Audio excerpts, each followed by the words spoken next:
اعوذ باللہ من الشیطان الرجیم بسم اللہ الرحمن الرحیم۔ سورہ نساء آیات نمبر 77 تا 82 میں منافقین کا کردار کہ پہلے جہاد کے حکم کی فرمائش کرتے تھے، لیکن جب جہاد کا حکم دے دیا گیا تو اب جہاد سے فرار چاہتے ہیں۔ یہ حقیقت کہ موت سے بچنا ممکن نہیں۔ منافقین کا کردار کہ جب کوئی تکلیف پہنچتی ہے تو کہتے ہیں کہ یہ رسول اللہ صلی اللہ علیہ وآلہ وسلم کی وجہ سے ہے۔ علیحدگی میں اپنے لوگوں سے مسلمانوں کے خلاف مشورے کرتے ہیں۔ اگر یہ قرآن اللہ کے سوا کسی اور کی جانب سے آیا ہوتا تو یہ لوگ اس میں بہت سے اختلافات پاتے۔ اعوذ باللہ من الشیطان الرجیم۔ الم تر الى الذین قیل لهم کفوا ایدیکم واقیموا الصلاة وآتوا الزکاة۔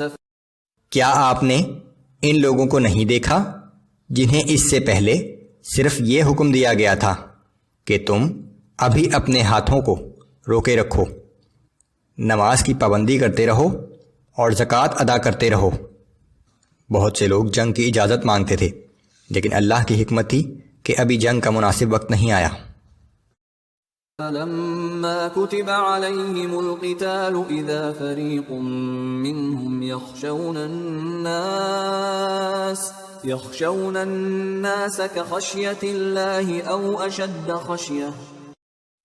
پھر جب ان جہاد کا تقاضا کرنے والوں پر جہاد فرض کیا گیا تو یکایک انہی میں سے کچھ لوگ کافروں سے ایسے ڈرنے لگے جیسے کوئی اللہ سے ڈرتا ہو یا اللہ سے بھی زیادہ۔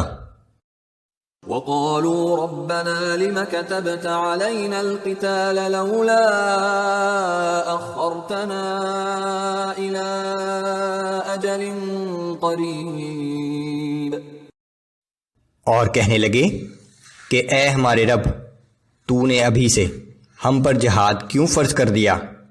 تو نے ہمیں ابھی کچھ اور مہلت کیوں نہ دی؟ قُلْ مَتَاعُ الدُّنْيَا قَلِيلٌ وَالْآخِرَةُ خَيْرٌ لِمَنِ اتَّقَىٰ وَلَا تُظْلَمُونَ فَتِيلًا۔ اے پیغمبر صلی اللہ علیہ وآلہ وسلم، آپ فرما دیجئے کہ دنیا کی یہ منفعت نہ صرف قلیل ہے بلکہ بہت تھوڑے عرصے کی ہے، اور اللہ سے ڈرنے والوں کے لیے آخرت کا اجر اس سے بہت بہتر اور دائمی ہے۔ اور یاد رکھو کہ روز قیامت کسی کی ایک دھاگے کے برابر بھی حق تلفی نہیں کی جائے گی۔ اینما تکونوا یدرککم الموت ولو کنتم فی بروج مشیدہ۔ جہاں تک موت کا تعلق ہے تو تم جہاں کہیں بھی ہوگے، موت تو تمہیں وہیں آ پکڑے گی، چاہے تم مضبوط قلعوں میں بند ہو جاؤ۔ وَإِن تُصِبْهُمْ حَسَنَةٌ يَقُولُوا هَٰذِهِ مِنْ عِندِ اللَّهِ وَإِن تُصِبْهُمْ سَيِّئَةٌ يَقُولُوا هَٰذِهِ مِنْ عِندِكَ۔ اور اگر ان منافقوں کو کوئی بھلائی کی بات پیش آ جائے تو کہتے ہیں کہ یہ تو اللہ کی جانب سے ہے، اور اگر انہیں کوئی تکلیف پہنچ جائے تو کہتے ہیں کہ یہ تکلیف آپ کی وجہ سے آئی ہے۔ قُلْ كُلٌّ مِّنْ عِندِ اللَّهِ فَمَا لِهَٰؤُلَاءِ الْقَوْمِ لَا يَكَادُونَ يَفْقَهُونَ حَدِيثًا۔ آپ فرما دیجئے کہ یہ سب کچھ اللہ ہی کی طرف سے ہوا کرتا ہے، آخر ان لوگوں کو کیا ہو گیا ہے کہ کوئی بات ان کی سمجھ میں ہی نہیں آتی؟ ہر بھلائی اور تکلیف اللہ ہی کی طرف سے آتی ہے، اور اس کا مقصد انسان کی آزمائش ہوتا ہے۔ ما اصابك من حسنة فمن الله وما اصابك من سيئة فمن نفسك۔ اے انسان، اس بات کو اچھی طرح سمجھ لے کہ جب تجھے کوئی بھلائی پیش آتی ہے تو وہ اللہ کی طرف سے یعنی اس کے فضل سے ہوتی ہے، اور جب کوئی مصیبت پیش آتی ہے تو وہ تیری اپنی طرف سے یعنی تیرے اعمال کی وجہ سے ہوتی ہے۔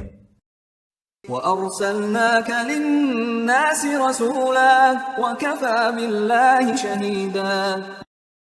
اور اے محمد صلی اللہ علیہ وآلہ وسلم، ہم نے آپ کو تمام انسانوں کے لیے رسول بنا کر بھیجا ہے، اور اس بات کے لیے اللہ کی گواہی کافی ہے۔ من يطع الرسول فقد اطاع الله ومن تولى فما ارسلناك عليهم حفيظا۔ جس نے رسول صلی اللہ علیہ وآلہ وسلم کی اطاعت کی تو بلا شبہ اس نے اللہ کی اطاعت کی، اور جس نے روگردانی کی تو وہ جان لے کہ بہرحال ہم نے آپ کو ان پر نگہبان بنا کر نہیں بھیجا۔ وَيَقُولُونَ طَاعَةٌ فَإِذَا بَرَزُوا مِنْ عِنْدِكَ بَيَّتَ طَائِفَةٌ مِّنْهُمْ غَيْرَ الَّذِي تَقُولُ۔ اور یہ منافق بظاہر تو یہ کہتے ہیں کہ ہم آپ کی اطاعت کرتے ہیں، مگر جب یہ آپ کے پاس سے اٹھ کر باہر جاتے ہیں تو ان میں سے کچھ لوگ رات کو ان باتوں کے خلاف مشورے کرتے ہیں جو باتیں آپ ان سے کہہ چکے تھے۔ واللہ یکتب ما یبیتون فأعرض عنہم وتوکل علی اللہ وکفی باللہ وکیلا۔ اور جو مشورے یہ راتوں کو کرتے ہیں اللہ تعالیٰ انہیں لکھتا رہتا ہے، پس اے پیغمبر صلی اللہ علیہ وآلہ وسلم آپ ان کو نظر انداز کر دیجئے اور اللہ تعالیٰ پر بھروسہ رکھیے، اور اللہ ہی کا کارساز ہونا کافی ہے۔ افلا يتدبرون القرآن ولو كان من عند غير الله لوجدوا فيه اختلافا كثيرا۔ تو کیا یہ لوگ قرآن میں غور و فکر نہیں کرتے؟